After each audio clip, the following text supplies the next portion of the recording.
What have we made progress in that people don't always recognize? It's almost a shorter list to come up with things that haven't been improving. If you look at life expectancy, it has shot up worldwide. If you look at child mortality, the number of kids dying before the age of 5, going down in every country, halved worldwide over the last 20 years. The number of people in school, the number of people learning has been going up. The number of people dying in murders has been dropping. The number of people dying on the battlefield has been dropping.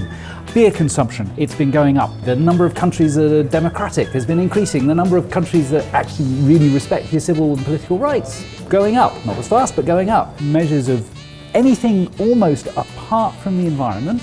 Carbon dioxide output has been rising very dramatically, and we've got a serious problem with climate change on the horizon. With that big caveat aside, almost every other trend is just in the right direction worldwide, and improvement has been faster in the countries that were furthest behind. And these trends are to some degree obscured by one that is flatlining a bit, which is income in developing countries. How are all these things getting better if incomes aren't going up? I guess sort of two big things are going on. One is a whole bunch of technologies have made the quality of life cheaper. Vaccines, bed nets, sugar salt solutions that cure diarrhea. These things all save millions of lives a year. Add to that changing norms. It used to be a bit of a nutty idea to send your girls in particular to school. Why would you want to do that? Now, worldwide, the norm is just, of course girls should go to school. What do you think are the ideas, even the simple ones, that have had the biggest, empirically obvious positive impact on real people's lives over the last 30 or 40 years? I mean, they'll be the ones that have spread the most, I guess. So it would be things like the norm, not even the idea, but just sort of the norm that you should send kids to school. It would be things like, I should get my kids vaccinated. It would be things like, I should get to vote for the person who runs my country. I mean, these are really very simple ideas that have had revolutionary effects. I'd also say, that the technology of the internal combustion engine has spread worldwide, has just changed lives everywhere. I mean, you can be in rural Africa, you're quite likely still to be within sort of 10 miles of an all-weather road, which quite often will have a bus going along it periodically. That's just revolutionary compared to 50 years ago. The world is just a lot more interconnected than it used to be. I'd also say, the mobile phone. I used to scoff as a development professional that this was a toy for rich people, right? I was very wrong. People have voted with their wallets, if you will. There are now more mobile subscribers worldwide than people, I think. Even in developing countries, very poor people are willing to spend some of their very limited income on getting access to the mobile phone. And it's just all sorts of effects on the quality of life through this, what is now a really simple and really cheap device. If somebody in China tomorrow invents a continuously renewable cheap energy source or a cure for cancer, Yay. Is that a good day for Americans Right. or a bad day? I mean, it is going to be a huge boon for the Chinese economy. Right. It'll accelerate hopefully, right? Accelerate rising living standards, it'll accelerate income, and it'll accelerate the amassing of their geopolitical power.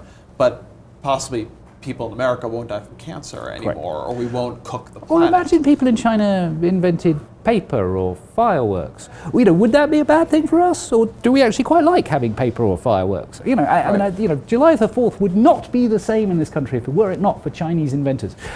So I think it's just very clear that especially when it comes to innovation, a richer planet is a richer, healthier, happier America. They are just hugely tied into the global economy. They are part of a whole bunch of production chains that if tomorrow global trade broke down because of a war, their economy would gum up overnight. The United States in 1918 kind of could stand alone. It produced a lot of oil, it produced a lot of raw materials, it could do it could build the tank from the ore in the ground and the oil, all the way to the final tank with its shells. China can't do that kind of thing nearly in the way we used to be able to in the United States. The world is just a different place when it comes to the threat of global war, I think, than it used to be. When I read some of the American declinist literature, the arguments take a very particular structure. The structure is America is declining, and as such, we need to rapidly implement the policies the author favors currently. Right. And it makes me wonder sometimes how much the American declinist, or the fear of the rising powers elsewhere, is about trying to find, consciously or subconsciously, a galvanizing threat in the way communism once was, Right. that pundits, writers, politicians think will be enough to motivate people to ultimately embrace their agendas. I accept that. We're running out of others in a really positive way. We're not allowed to discriminate against many people we used to discriminate against. And so who are we going to have as the threat? And maybe what we're left with is China. I hope we discover Martians soon, if that is, because China's a really bad other, and we really need to be cooperating with China. So treating them as a threat is going to be really counterproductive to our own quality of life.